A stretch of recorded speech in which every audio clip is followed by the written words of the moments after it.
औज़ुबिल्लाहि बिस्मिल्लाहिर्रहमानिर्रहीम अस्सलाम वालेकुम and welcome to my YouTube channel test knowledge. दोस्तों, ये हमारी मैथमेटिक्स ज्योमेट्री की थर्ड पार्ट है।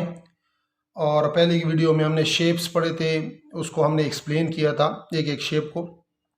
नेक्स्ट वीडियो हमने बनाई थी सर्कल के बारे में, जो कि अपलोड हो चुकी है। और ये जो वीडियो है असल में मैं ट्रायंगल के बारे में बनाना चाहता था, और उसके बाद फिर रेक्टेंगल और स्क्वायर का एरिया और पैरामीटर्स वगैरह। लेकिन उससे पहले एंगल्स समझना बहुत ज़रूरी थे, इसलिए मैंने सोचा कि एक वीडियो क्यों ना एंगल्स और उसके टाइप्स से बनाई जाए। तो ये वीडियो हमारी एंगल्स और उसके टाइप्स के हवाले से हैं। तो चलिए चलते हैं हमारी वीडियो की जानिब। तो हमारी वीडियो में सबसे पहले हम पढ़ेंगे एंगल्स की डिफिनीशन, एंगल्स होते क्या हैं और एंगल क्या चीज़ है। तो सबसे पहले, an angle is a form when two straight line or rays meet at a common endpoint. The common endpoint of contact is called vertex of an angle.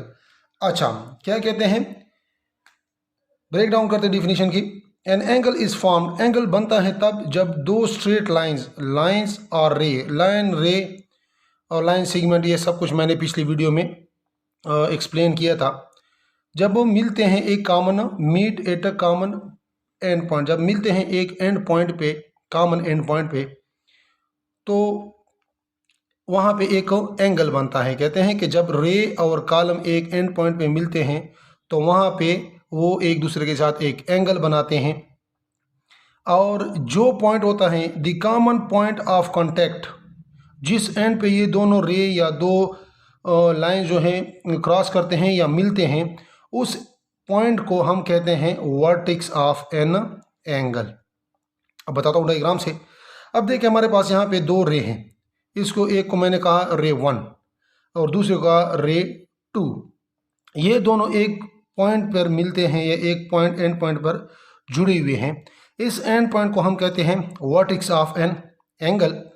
और ये दोनों एक दूसरे के साथ यहाँ पे एक एंगल बनाएंगे कि इसका एंगल कितना है इसके साथ, या इसका एंगल कितना है इसके साथ। ठीक है, तो ये हमें देगा एंगल, और ये दोनों क्या हैं, रेज हैं, और ये इसका क्या हो गया, वर्टेक्स हो गया। तो दरअसल एंगल इस चीज़ का नाम है कि जब रे या लाइन सेगमेंट आपस में मिलते हैं या एक दूसरे को इंटरसेक्ट करते हैं, उस पॉइंट पर जहाँ पे ये दोनों मिलते हैं या इंटरसेक्ट करते हैं उसको वर्टेक्स कहते हैं। और उसी वर्टेक्स पे उन दोनों की आपस में एंगल जो है वो हम काउंट करते हैं और उसको हम कहते हैं एंगल। एंगल को हमेशा हम थीटा के साथ हम डिनोट करते हैं। ठीक है, तो चलिए अब चलते हैं, हम एंगल्स के टाइप्स के बारे में जानते हैं। तो एंगल के 10 टाइप्स मैंने यहाँ पे एक्सप्लेन किए हैं, इंशाल्लाह इनमें सारे के सारे कवर हो जाएंगे। तो सबसे पहला जो है हमारे पास एक्यूट एंगल। एक्यूट एंगल क्या कहलाता है, एक्यूट एंगल क्या होता है, सब बहुत आसान है। An angle that are less than 90 degree, यानी थीटा लेस देन 90 डिग्री। जब दो रेज या दो लाइन सेगमेंट के दरमियान एंगल जो हो वो 90 से कम हो तो उसको हम कहते हैं एक्यूट एंगल। यानी ये जो थीटा इन दोनों रेज के दरमियान है, ठीक है, ये क्या है, ये थीटा से, ये 90 से क्या है, लेस देन है, इसलिए इस एंगल को हम कहते हैं एक्यूट एंगल।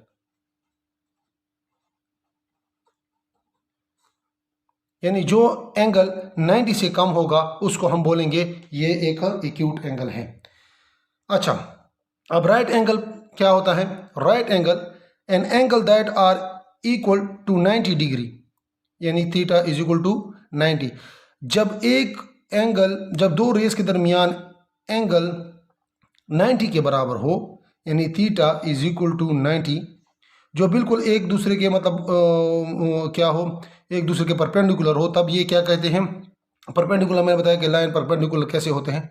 अच्छा, परपेंडिकुलर जब होते हैं तो 90 एंगल बनाते हैं इसी तरह, तो इसको हम कहते हैं, इन एंगल को हम कहते हैं कि ये एंगल क्या है, राइट एंगल है। क्या, राइट एंगल, क्योंकि दोनों लाइंस के दरमियान या दोनों रेस के दरमियान जो एंगल बन रहा है वो क्या है, 90 है, इसलिए हम इसको कहते हैं राइट एंगल। तो एक्यूट एंगल वो एंगल जो 90 से कम हो, जो 90 की इक्वल हो, उसको हम कहते हैं राइट एंगल। नेक्स्ट चलते हैं। नेक्स्ट है हमारे पास obtuse angle. Obtuse angle, an angle that are greater than 90 degree and less than 180 degree, यानी एक ऐसा एंगल जो 90 से ग्रेटर देन हो, जो 90 से ग्रेटर देन हो और 180 से क्या हो, लेस देन हो, कम हो, तो उसको हम कहते हैं ऑब्ट्यूज एंगल। यानी ये देखें आप एंगल, ये आप देख सकते हैं, ये जो एंगल है इन दोनों रेस के दरमियान, एक ये वाला एक ये वाला, इनके दरमियान जो है थीटा वो 90 से क्या है, ग्रेटर देन है, क्योंकि 90 यहाँ पे बनेगा ना, अगर ये वाली रे यहाँ पे होती, लेकिन ये थोड़ी सी यहाँ पे टिल्ट हो गई है इस साइड पे, तो ये क्या हो गया, थीटा ज़्यादा हो गया 90 से, ठीक है, सॉरी इस तरह, ठीक है, थीटा 90 से ज़्यादा हो गया। हाँ, अगर और 180 कब बनता है, जब दोनों, अगर दूसरी रे यहाँ से यहाँ तक जा रही हो तो तब ये 180। तो चूंकि ये 180 और 90 के दरमियान है, इसलिए इसको हम कहते हैं, इस एंगल को जो इन दोनों के, इसको हम कहते हैं ऑब्ट्यूज एंगल, ठीक है। यहाँ पे अगर फुल हम, अगर ये रे यहाँ पे थी तो स्ट्रेट लाइन की जो रे होती है, स्ट्रेट लाइन पे जो रे होते हैं एक दूसरे को ज्वाइन करते हैं, उसके दरमियान एंगल 180 बनता है। तो चूंकि ये स्ट्रेट लाइन भी नहीं है और ये परपेंडिकुलर भी नहीं है, इन दोनों के बीच में है, तो ये 90 और 180 के बीच में है, इसलिए हम इसको कहते हैं ऑब्ट्यूज एंगल। सिंपली जब दो रेज में या लाइन सेगमेंट में कोई एंगल बनती हो और वो 180 और 90 के बीच में हो, तो उसको हम बोलते हैं ऑब्ट्यूज एंगल, ठीक है। अब चलते हैं हम स्ट्रेट एंगल। स्ट्रेट एंगल क्या होता है, an angle, angles which are exactly equal to 180 degree, theta is equal to 180 degree, ठीक है। स्ट्रेट लाइन वो एंगल होती है दो रेस के दरमियान जो बिल्कुल 180 के बराबर हो। 180 तब बनता है, ये देखें, एक रे ये है इस साइड पे और एक रे ये है, ठीक है, यहाँ पे इन लोगों ने ज्वाइन किया है। अब इन दोनों के दरमियान जो एंगल होगा वो क्या होगा, 180 होगा। अगर इस तरह होता तो क्या होता, तो ये राइट एंगल होता। ये जो है ये क्या है, 180 के बराबर है, तो इसको हम बोलते हैं, इस एंगल को हम बोलते हैं स्ट्रेट एंगल, ठीक है। यहाँ तक समझ आ गई है आप लोगों को। अच्छा, अब जाते हैं हम रिफ्लेक्स एंगल। रिफ्लेक्स एंगल क्या होता है, angle that are greater than 180 degree and less than 360 degree is called reflex angle. ये देखें, एक रे इस साइड पे जा रही है, एक रे यहाँ से आ रही है। अब यहाँ पे होता था तो ये कहला रहा था कि ये स्ट्रेट एंगल है। अब ये यहाँ से नीचे आ गया, ठीक है, यानी यहाँ से नीचे आने के बाद ये एंगल बड़ा हो गया, और 360 तो जब कंप्लीट साइकिल होता है तब होता है, लेकिन ये कंप्लीट साइकिल भी नहीं है और 180 भी नहीं है, यानी 180 और 360 के दरमियान में है। तो जब कोई एंगल 180 से ग्रेटर देन हो और 360 से लेस देन हो, यानी इन 180 और 360 के दरमियान हो, तो ऐसे एंगल को हम बोलते हैं रिफ्लेक्स एंगल, ठीक, इसको हम बोलते हैं रिफ्लेक्स एंगल। अच्छा, अब नेक्स्ट जाते हैं हम।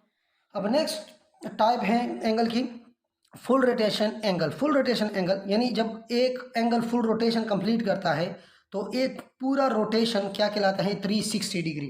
अच्छा, तो full rotation angle, an angle equal to 360 degree, यानी थीटा इज इक्वल टू 360, तब इसको हम बोलते हैं कि ये क्या है, एक फुल एंगल है।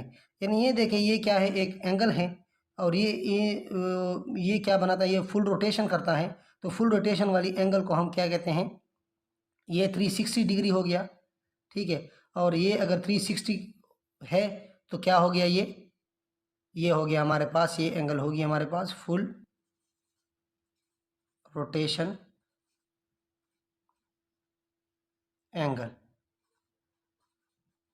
ठीक है, यानी जब तक तो हमने ये पढ़ा कि जो एंगल होंगे, मतलब अगर एंगल 90 से कम हो तो उसको हम कहते हैं एक्यूट एंगल, जब 90 की इक्वल हो तो हम उसको बोलेंगे राइट एंगल, अगर 90 और 180 की माबैन हो तो उसको हम बोलते हैं ऑब्ट्यूस एंगल, अगर बिल्कुल 180 के बराबर हो तो उसको हम बोलते हैं स्ट्रेट एंगल, अगर 180 से ग्रेटर हो और 360 से लेस हो तो उसको हम बोलते हैं क्या, रिफ्लेक्स एंगल। हाँ, अगर फुल रोटेशन हो, अगर 360 के बराबर हो कोई एंगल तो उसको हम बोलते हैं फुल रोटेशन एंगल। यहाँ तक तो आपको समझ आ गई होगी।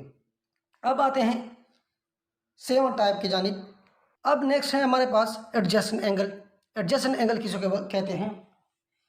एडजेसेंट एंगल यानी देखें, एंगल को हम जब लिखते हैं तो हम इस सिंबल से शो करते हैं, ये ठीक है एंगल, और वर्टेक्स को हमेशा बीच में लिखते हैं जहाँ पे वर्टेक्स बना होता है। वर्टेक्स मैंने बता दिया जहाँ पे एंगल बनती है। तो कहते हैं कि एंगल ए ओ सी, यानी एंगल ए ओ और C is adjacent to angle C O B, यानी ये और ये क्या हैं, एडजेसेंट एंगल हैं। ठीक है, अच्छा, कॉमन आर्म इज ओ सी, और ये इन दोनों का क्या है, कॉमन आर्म है। ये क्या है इन दोनों का, ये इन दोनों का क्या है, कॉमन आर्म है, यानी मुश्तरक है। ए ओ सी के साथ भी है और सी ओ बी के साथ भी है, तो ये कॉमन आर्म हो गया ना। ठीक है, एंड कॉमन वर्टेक्स, और कॉमन वर्टेक्स इन दोनों का ये है ओ, एंड कॉमन वर्टेक्स ओ, ये है इनका कॉमन वर्टेक्स ओ। ठीक है, तो इन दोनों को ए ओ सी और सी ओ बी को हम बोलते हैं कि ये एक दूसरे के क्या हैं, एडजेसेंट हैं। एडजेसेंट तब होते हैं जब एक आर्म उसका कॉमन हो और वर्टेक्स उसकी कॉमन हो, तो उसको हम बोलते हैं क्या, एडजेसेंट एंगल। ठीक है, एडजेसेंट एंगल की समझ आ गई। यानी एक एंगल यहाँ बनती है, यानी ओ सी के ओ ए के साथ, यानी ओ सी की लाइन सेगमेंट की ओ ए के साथ जो एंगल बनती हैं, ये एक एंगल है। ठीक है, ये एंगल 1, और ये क्या है, एंगल 2 जो ओ सी ओ बी के साथ बना है, ये क्या है, एंगल 2। तो ये दोनों एंगल्स क्या है, एक दूसरे के एडजेसेंट है, क्योंकि इसमें कॉमन आर्म है दोनों के माबैन, और दोनों के माबैन एक कॉमन वर्टेक्स है, तो ये दोनों एंगल को हम बोलते हैं एडजेसेंट एंगल। ठीक है, अच्छा, नेक्स्ट है हमारे पास कॉम्प्लीमेंट्री एंगल। कॉम्प्लीमेंट्री एंगल किस चीज़ को बोलते हैं? If sum of two angles are equal to 90 then these angle are called complementary angles. Complementary angles किसे बोलते हैं? जब हमारे पास दो एंगल्स का सम 90 के बराबर हो। ठीक है, जब दो एंगल्स, एक एंगल हमारे पास 45 हो, दूसरे एंगल हमारे पास 45 हो, तो दोनों को जब जमा करेंगे 45 + 45 90, तो इन दोनों एंगल्स को हम बोलते हैं कॉम्प्लीमेंट्री एंगल्स, क्योंकि इन दोनों का मजमुआ 90 के बराबर है, तो इसलिए इसको बोलते हैं हम कॉम्प्लीमेंट्री एंगल्स। अच्छा, ये देखिए, अब ये एडजेसेंट एंगल पे मैंने बता दिया कि अगर एडजेसेंट कॉम्प्लीमेंट्री एंगल्स क्या होंगे, एडजेसेंट कॉम्प्लीमेंट्री एंगल्स, ये आप देख सकते हैं एडजेसेंट, क्योंकि इनमें से ये आर्म क्या है, कॉमन है, और एक ये वर्टेक्स कॉमन है। अब देखिए, इसमें से ये वाली जो एंगल है, इस आर्म की इस आर्म के साथ ये है 30, और इस आर्म की इस आर्म के साथ है 60, तो 30 + 60 = 90। अब 90 के बराबर इन दोनों का सम आ गया, तो हम इन दोनों को बोलेंगे कि ये क्या है, कॉम्प्लीमेंट्री एंगल है।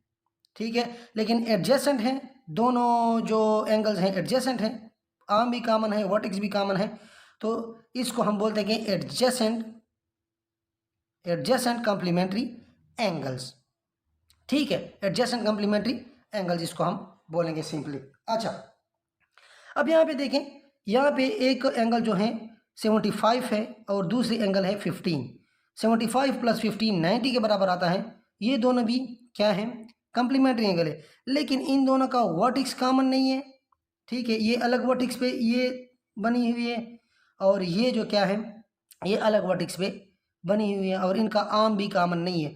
तो ये तो नॉन एडजेसेंट हो गए, नॉन एडजेसेंट, ठीक है, नॉन एडजेसेंट होंगे, लेकिन क्या है, मजमूआ इन दोनों का 90 के बराबर है, तो कम्प्लीमेंट्री भी हो गए, तो इसको हम बोलेंगे नॉन एडजेसेंट कम्प्लीमेंट्री एंगल। समझ आ गई?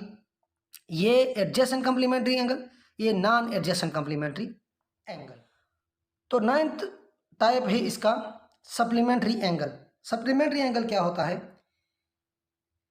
To angles add up to 180 degree is called supplementary angle.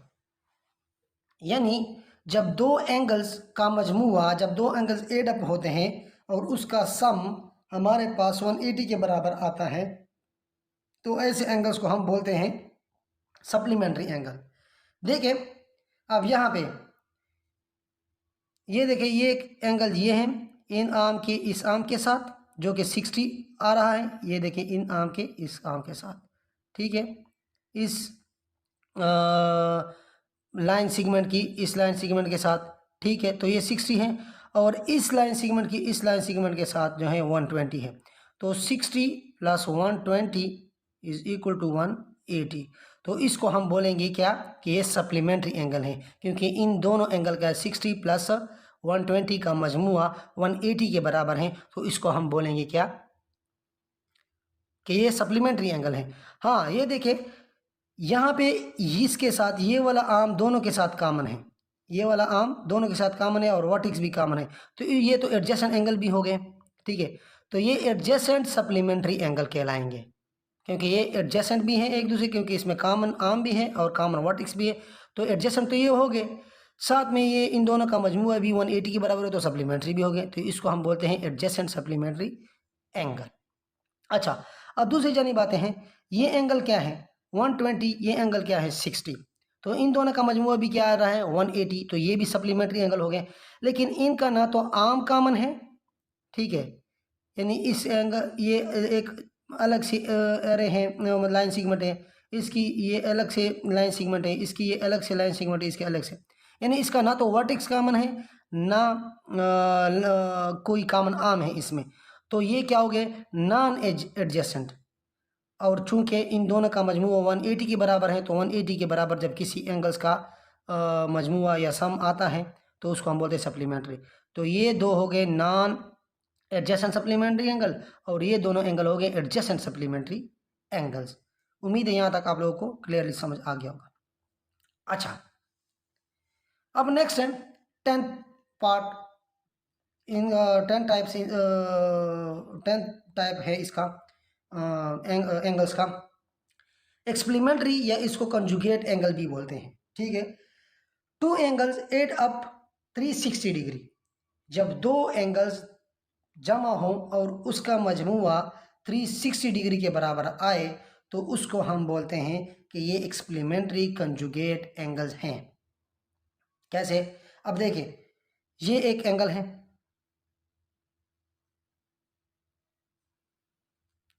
इनके साथ, और ये एक एंगल है इनके साथ, ये क्या है 210 और ये है 115, दोनों का जब मजमूआ हम करते हैं, प्लस करते हैं दोनों को, तो ये हमारे पास क्या आता है 360।